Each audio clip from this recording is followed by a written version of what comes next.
经常发现咳嗽的症状的确令人困扰，但是究竟什么样的方法可以快速止咳呢？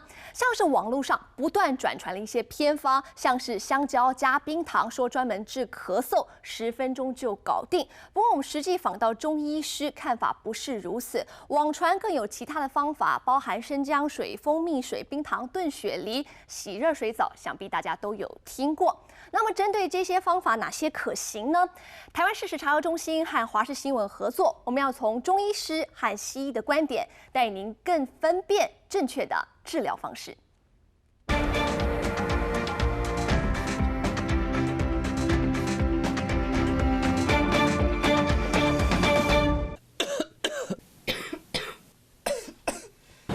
咳嗽其实分成很多种，包含急性咳嗽、慢性咳嗽。而针对慢性咳嗽，许多人会寻找这么多的偏方去进行治疗。而您知道，其实要先搞清楚咳嗽的定义，才能对症下药。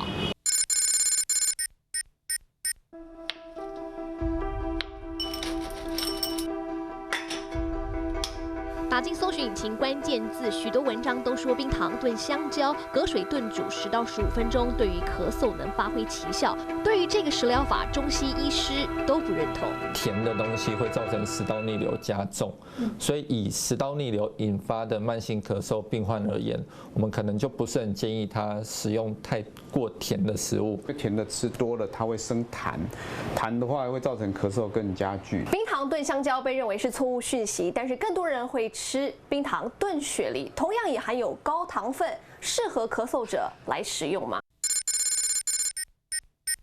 东西炖了以后，它可以滋润我们的喉咙，可以让它不那么干燥，不那么过敏。所以冰糖炖雪梨是针对中医里面的干咳或是热咳，热咳就是好像有发炎的咳嗽，寒症跟湿症就是痰湿比较多的，我们就不建议他用冰糖炖雪梨。